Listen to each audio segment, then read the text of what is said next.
שבת בבוקר, ב-24 לאוגוסט 96, אנחנו כבר שנתיים אחרי, היא יצאה ב6:30 בבוקר, אמרה לדני, לאבא שלה, בעלי, אל תדאג אם משהו קורה, יש לי טלקארד. לא היו טלפונים ניידים אז. אני אתקשר אליך אם משהו קורה. והטלפון לא הגיע ממנה, אלא מהמשטרה, שהודיעו לנו שתמר הייתה בתאונת אופניים עם פגיעת ראש בינוני.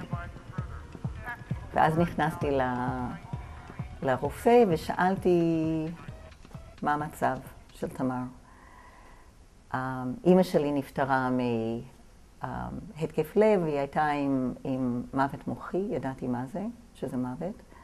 ושאלתי אם תמר תשרוד, והאם היא תשרוד, האם היא תהיה צמח. אז הרופא אמר שהוא לא יודע אם היא תשרוד, אבל אם היא כן תשרוד, כן תהיה צמח. ובאותו הרגע קיוויתי בשבילה ובשבילנו שהיא לא תשרוד. גיליתי באותו בוקר תכננו לי יום הולדת הפתעה, ליום הולדת ה50 שלי באותו הלילה. אז יצטרכו לעלות על הטלפון לבטל. הביאו את האוכל לבית חולים אחר כך לשבעה. זה מטרה שונה. ומאוד מהר המארגנים של טריאתלון נשים, שכבר ארגנו את טריאתלון נשים 3, שאלו אותנו אם אנחנו רוצים שהטריאתלון נשים יהיה על שם של תמר.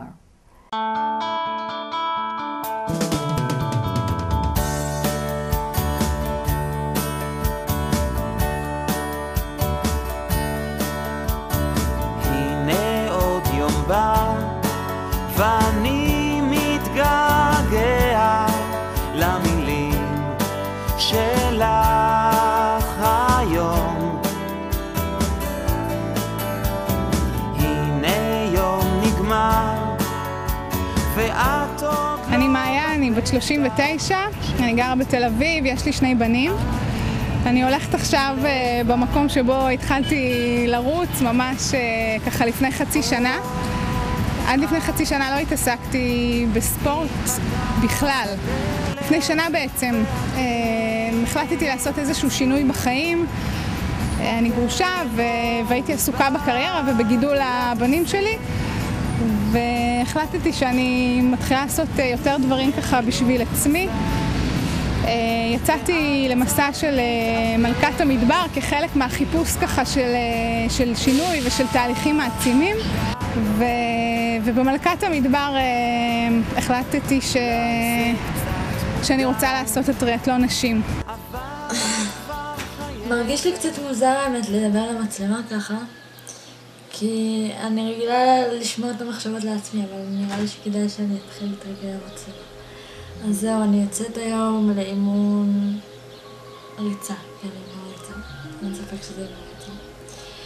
ורק היום בעצם 18 ימים לפני הטריאתלון נפלה עליי העוצמה של האירוע עצמו. והתחילה ליפול על הלחץ ופחד שאני לא אצליח לסיים את זה. או איך אני אסיים את זה, ואם אני אסיים את זה באמבולנס. המעברים בתכלס הכי מבחינים אותי, כי אני לא יודעת איך זה הולך לקרות ומה הולך להיות. זה הולך להיות מתוסבך קשה, וזה התחיל להפחיד אותי משהו.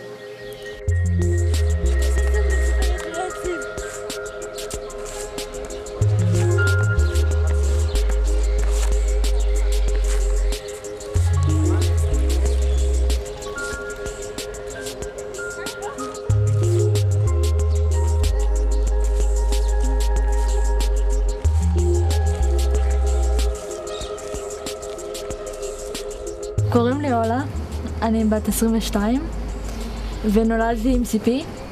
CP זה שיתוק מוחין וזה בעיה נורולוגית שפגעה לי בשתי גפיים תחתונות וביד ימין. ועצם העיסוק שלי בספורט התחיל מזה שאני הייתי צריכה לעבוד על עצמי בצורה מסוימת. הרופאים המליצו על שחייה כי זה הדרך היחידה לעבוד בלי משקל גוף בעצם. במים הייתי חופשית. וככה התחלתי בספורט, ומה שהם לא ידעו שאני אדם נורא תחרותי, מסתבר. זה השוקר. ואני כבר לא נושמת. כן, את רצה, אני... מקסימום אני ארד, אני אביא לך קצת מים מצד שמאל? כן, מהירקון. מהירקון. כל סיפור הטריאטלון התחיל בזה שחזי, זה שהתחיל את הטריאטלון אנשים מבחינה של נכים ואתגרים, אמר, שמעתי שאת שוחה, אז רציתי להודיע לך שאת באה לעשות טריאטלון שנה הבאה. והלך. אני 200 מטר לא הייתי מצליחה להגיע. 200 מטר הייתי צריכה 2 אנשים ואני נשענת עליהם בצורה כזאת שאתה מרגיש שאני נשענת עליהם. אמרתי, מה עכשיו? קילומטר נראה לי רחוק. לא, אבל אחרי זה ימין, וגם המדריך שלי של הריצה התחיל לעבוד איתי, והתחלנו 2 קילומטר, 3 קילומטר, 4 קילומטר.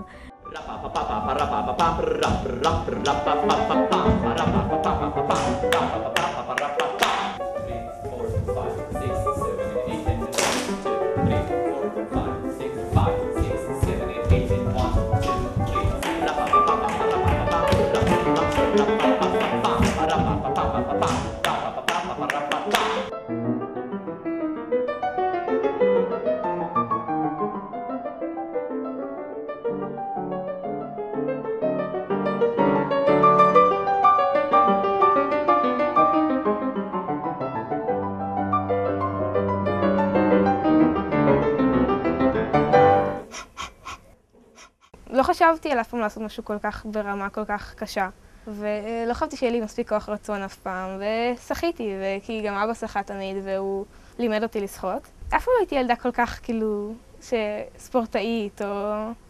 הייתי טובה, אבל לא כל כך. ניסיתי כל מה שאני יכולה, כמה שיותר להצטיין ולנסות להוכיח את עצמי מול כולם. אני בעצם האוזן הקשבת של רוני, אספר לכם את הסוד. רוני כמעט לפני כל תחרות באה, מדברת איתי, אם זה בטלפון, אומרת לי, אליס, קשה לי, אני יודעת שיש אחת שהיא הולכת לנצח אותי, מה אני צריכה לעשות? אמרתי לה, עצם העובדה שאת מתחילה תחרות ואת מסיימת, זה הניצחון שלך. בדרך כלל מה שקורה איתה עם רוני לפני תחרות, היא בוכה בצד. אז צריך לבוא ולהרגיע אותה ולהגיד לה שהכל בסדר. היא רואה מי מתחרה נגדה. אז היא כבר יודעת, היא מתכננת 3-4 מהלכים קדימה, איך לעבור את התחרות, איך להצליח. לפעמים, מרוב שמתכננים, אז גם נפסלים באמצע, וזה מה שקורה ליוני, וזה אני שמחה שקורה את זה, כי בעצם הכישלון זה הצלחה גדולה לעתיד, ובזה אני מאמינה. השעה עכשיו 6 בבוקר, אני לא מתפקדת. עכשיו 6 ו-14 דקות, עברו 2 דקות מהרגע שהאיש היה אמור לפתוח לנו את השעה. כן, אמרו לנו עוד דקה לצלצל. אבל אני עדיין קצת ממורמרת השעה. לקום ב5 בבוקר לאימון זה לא כיף. בייחוד שאתה יודע שאתה הולך להיכנס למים ב6. זה עוד יותר לא כיף. ועוד יותר לא כיף זה נשמע שחברים שלך הולכים לישון בשעה כזאת.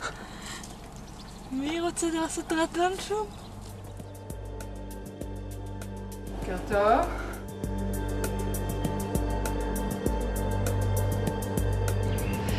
מה שעוד לא סיגלתי לעצמי זה שאחרי חצי שנה בספורט זה עדיין לא הפך אותי לספורטאית.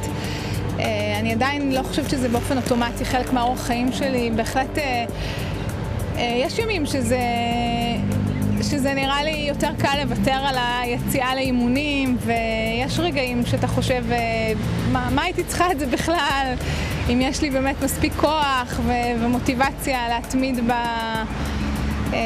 בשגרה הזאת החדשה. זה עוד לא מובן לי מאליו, זה עוד לא אוטומטי.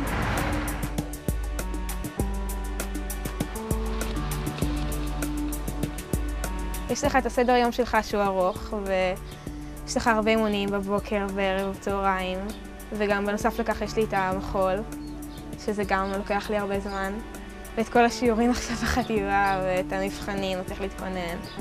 ואני ניסה שהממוצע שלי יהיה הכי, כאילו, ממש גבוה.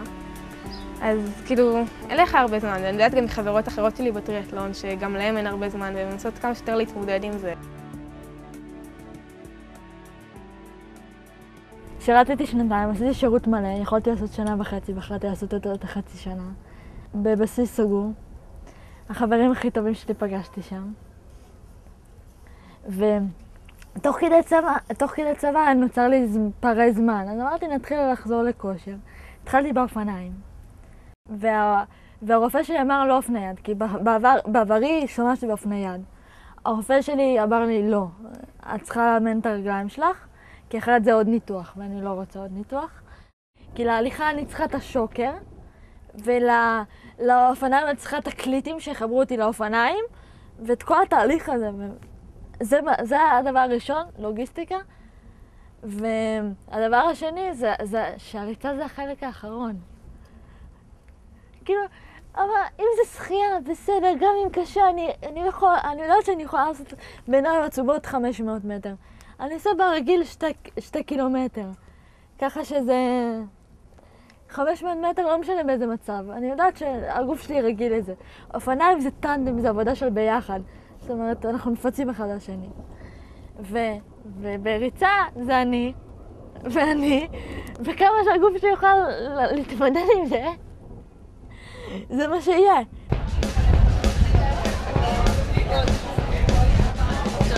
9,067. גולד ליאורה. זה הצמידים של התחלפה, וזה את לא יכולה להתנס. כן, אין בעיה. טריאטלון ראשון שלי. ראשון. לבד ועם החבר בעיקר. ספינינג, אופניים, שחייה, עשיתי קורס שחייה. כדורסל גם. אנחנו שלושתנו מתחרות, מה זאת אומרת? כן? כן. כן? כן, עד 34. לא, סליחה, אנחנו עד 40. עד 44. ומה שאנחנו עושים הכנה של הבנות לקראת התחרות. אני השנה משתתפת בספרינט של מבוגרים, או הבוגרות בעצם. אנחנו שוחים 750 מטר בים, אחר כך באופניים 20 קילומטרים, ומסיימים ב5 קילומטרים ריצה. אני מקווה שאני אסיים, ואני בטוחה שאני אסיים. וזה לא משנה לאיזה מקום אני מגיעה, וזאת החוויה, וזו חוויה גדולה מאוד. מה שם פה? את הכידון הארוך ועוד זוג של... נכון, של פדלים. בעיקרון שמתי פדלים רגילים, כי הבטחתי לשלומי שאני מחליפה אחרי. נכון, זה הפדלים שלו. נכון, והם היו בתוך השקית. הטריאתלון מכיל כל סוגי נשים. יש לנו נשים שרק עכשיו מתחילות, יש לנו נשים רזות, יש לנו נשים מלאות, יש לנו נשים גבוהות, יש לנו נשים נמוכות. יש לנו נשים רווקות ויש לנו נשים אימהות ויש לנו נשים סבתות.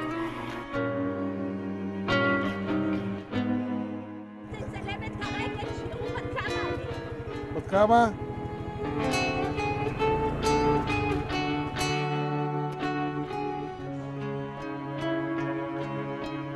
טריאתלון נשים חי מסמל בשבילי לא רק את הרצף של 18 טריאתלוני נשים רצופים, אלא חיים. אנחנו לוקחים את החיים של תמר, אנחנו ממשיכים מה שחשוב לה. אנחנו פונים לכל אחד שמשתתפת בחיים, בחי. הטריאתלון הזה הוא חי כי הוא קיים, תמר היא קיימת בדרך שהיא יכולה לקיים. אז חי, מאוד מאוד מאוד מרגש אותי, מאוד מיוחד בשבילי. מאוד שמחה שיש את זכותי להשתתף בטריאתלון נשים בכלל ובטריאתלון נשים חי. אני זוכרת שכשראיתי את הכתבה של הטרנס-אפ, קרנית גולדווסר השתתפה בה, והיא סיפרה שבאמת זה דורש שינוי באורח חיים. 5 חודשים, להתאמן 5 פעמים בשבוע, וכשראיתי את זה אמרתי לעצמי, טוב, אז אין סיכוי, אני לא יכולה לעשות את זה כי אני חד-הורית ויש לי קריירה ואני עסוקה, אני לא יכולה. אני חושבת בעיקרון על זה כאילו על אבא ועל אמא, שאני צריכה להוכיח להם שגם כאילו, אני לא יודעת מה אני צריכה, אבל אני רוצה, אני יודעת שהם שמחים כל מה שאני עושה, שכל מה שאני אעשה הם ישמחו ויחזקו אותי, אבל אני רוצה גם להוכיח להם שאני יכולה ושאני מספיק טובה ושאני מספיק אחראית ומספיק, יש לי כוח מספיק שהם לא צריכים כמובן דווקא להתרכז בי, ושאני יכולה לעשות דברים גם בעצמי.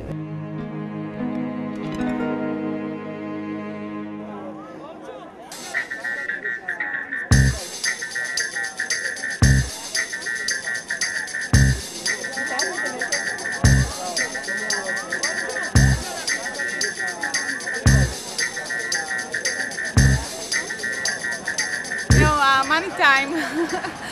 איזה כיף. האמת שאני לא לחוצה, אני ממש מבסוטית. 5, 4, 3, 2, 1.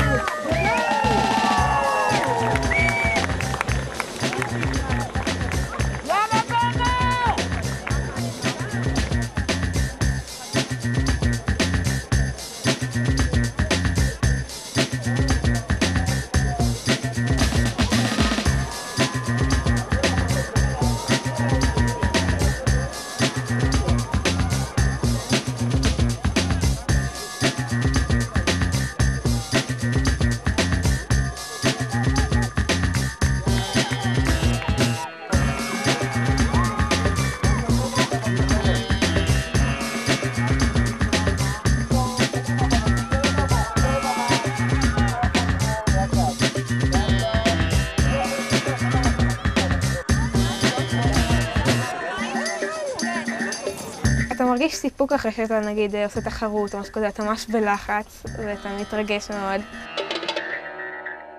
אבל אחרי זה, אחרי שאתה כבר עושה את התחרות, אז יש הרגשה ממש כיפית ואתה מרגיש כאילו שאתה גם חזק מבחוץ וגם מבפנים, ושאתה הוכחת לעצמך בעצם שגם אם מבוגרים עושים את זה בדרך כלל, אז גם אתה כאילו כילד, אז אתה יכול לעשות את זה.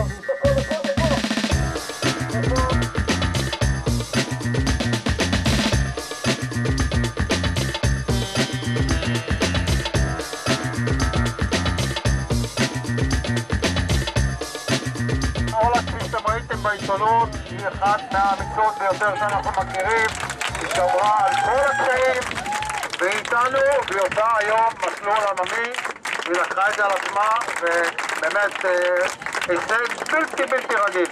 5, 4, 3, 2, 1, 7!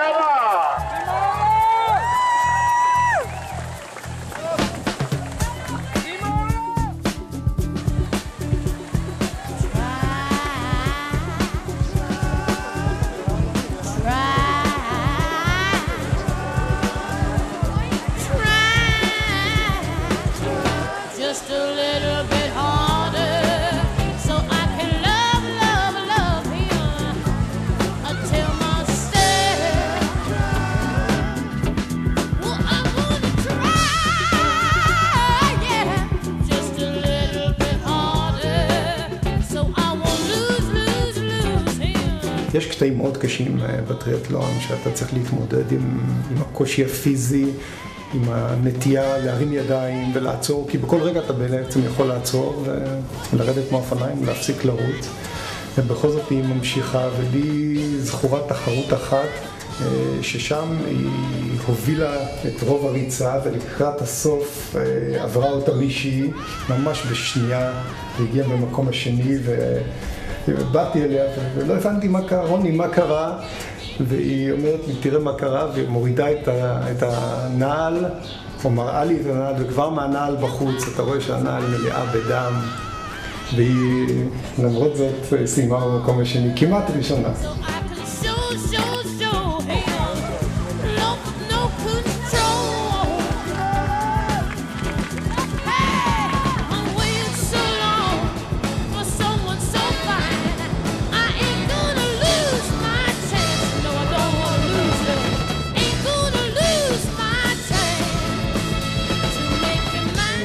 ה', סליחה שזה אומרים, מספרים את זה עכשיו, הוא רק אז קנה לאופניים, ואני ושי, כל אחד בתורו, רץ אחריה והחזיק את האופניים ולימד אותה לנסוע. כאילו זה מרחק עצום לאיפה שהגיע היום.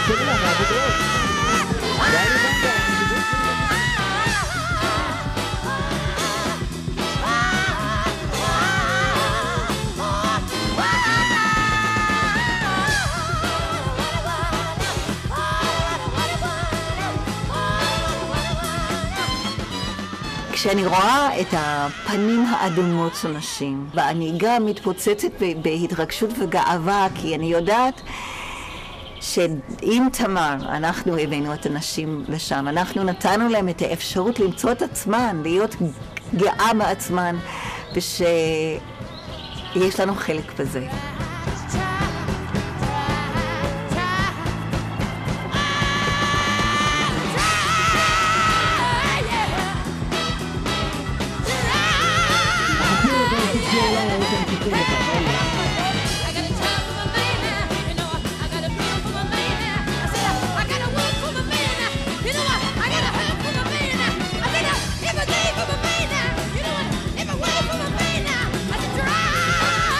מאיה אבירן בתל אביב.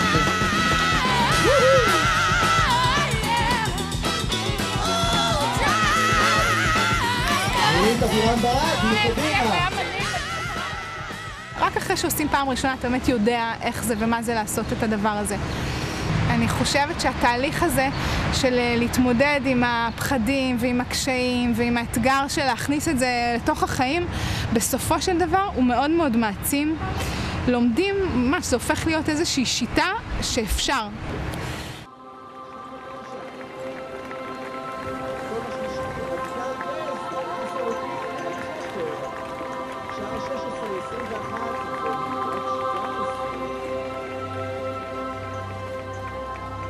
זוכות בפרסים כספיים, המקום הראשון זוכה ב-800 ש"ח מתנת אלתרמנס, מקום שני ב-700 ש"ח מתנת אלתרמנס.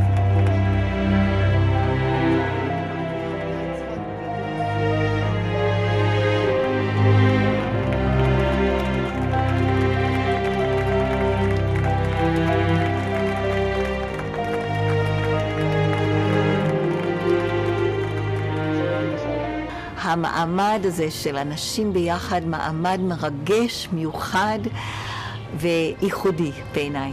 ואני מאחדת להרבה נשים לחוות את הפרגון הנשי, את העצמה הנשית, והעצמה העצמית כדי לגלות בעצמן שהן מסוגלות לעשות משהו שהן לא האמינו עד כה שהן מסוגלות לעשות את זה.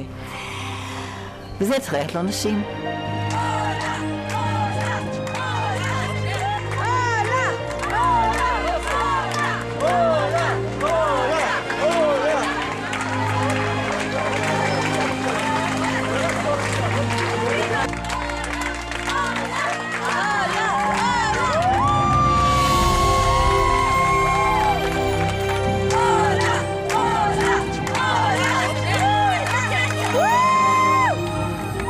לא כל הרצים יעשו טריאתלון, גם לא כל השחיינים יעשו טריאתלון. אז מבחינתי טריאתלון זה מבחן של רוח, ומבחינתי הרוח זה דבר חשוב. אז אני פשוט הולכת על הקטע של הרוח, ואני אומרת, זה הכי אני. כי אני לא אוותר לעצמי, ואף אחד לא יוותר בי, לפחות מבחינת הקבוצה.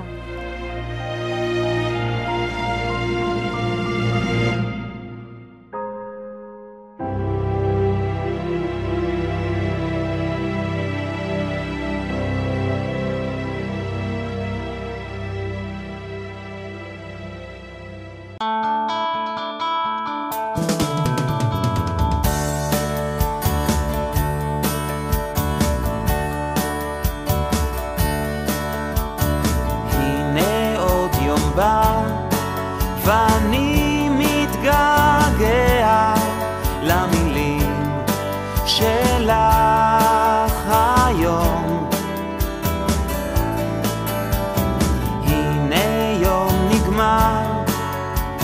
ואת עוד לא בפתח של ביתי, אני לבד. עוד מעט תיפתח הדלת ואת תיכנסי כמו קרן אור מבעד לתריסים. הנה יום חזר ואת קצת מתעכבת מלומר את השלום. אולי זה קצת מוקדם, אבל את כבר חייבת אל הדרך שוב לחזור. עוד מעט תיפתח הדלת ואת תיכנסי כמו קרן אור מבעד לתריסים. הנה עוד יום בא ואני מתגעגע למילים שלך היום. הנה יום נגמר ואת עוד לא בפתח של ביתי, אני לבד. עוד מעט תיפתח הדלת ואת תיכנסי כמו קרן אור מבעד לתריסים, כמו קרן אור מבעד לתריסים, כמו קרן